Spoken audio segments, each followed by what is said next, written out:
Joining us now to break it down and what it all means for the war in Ukraine is retired Lieutenant General Richard Newton, a national security contributor for News Nation.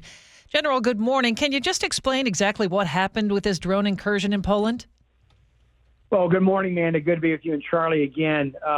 First off, bottom line is this is really, it's reckless and frankly unprecedented. Up to nearly 24 drones went into Polish airspace and were shot down by two NATO aircraft, one from the Netherlands and the other from Poland.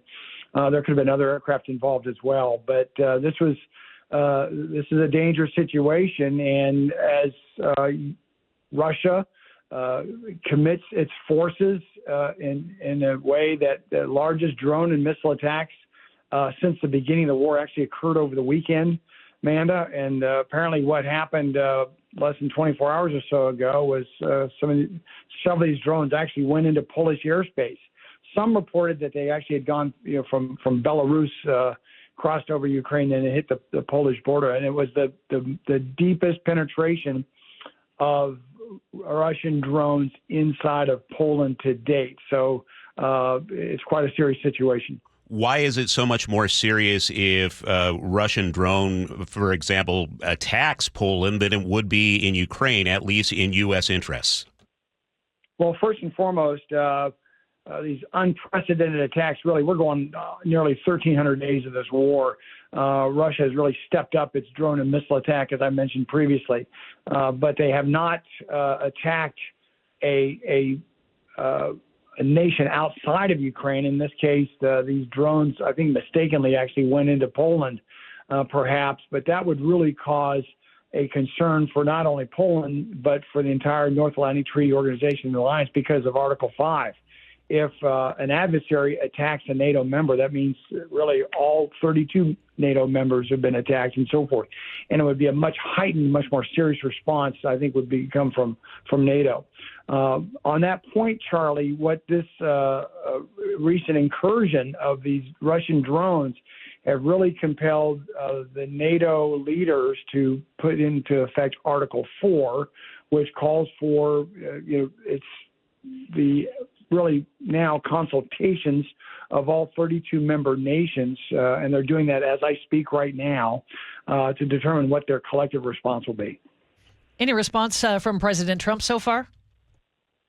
None yet, although the White House has made a statement that they don't obviously condone these attacks at all.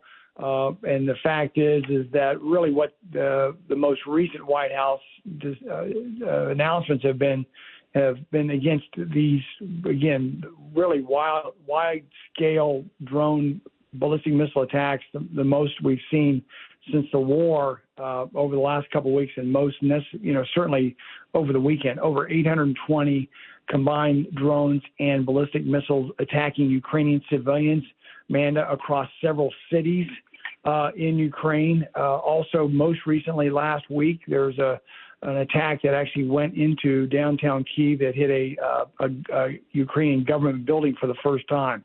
So the escalation aspect of this is really what the White House is focused on. Okay, Lou, General Newton, I have to ask you, because you probably have some subject matter expertise that you may or may not be able to share with us. But based on your experience with the B-2 program, there was some testimony in front of Congress yesterday with video that purports to show a Hellfire missile hitting some sort of UAP. I'm curious if you saw that and if you had any thoughts on it. Yeah, I did, Charlie. The fact that certainly I've got B-2 bomber experience and B-1 and B-52 and other Air Force systems. First off, I really don't take to heart too much, videotape that I can't substantiate. In my 34-year career and 12 years hence, I've really not. I don't believe that there are these extraterrestrial, undocumented or unattributed vehicles out there. But I do know that there's a wide variety of capabilities that we have that sometimes are captured on video, or even from secondhand bystanders looking at all that. But I don't believe that this is something that is a concern that goes beyond what we are able to either think about or contemplate, from what we're able to design and deliver, our own capabilities. I'll kind of leave it at that. But in terms of this UAP and some of the hysteria behind it, I just don't put much stock in that. All right.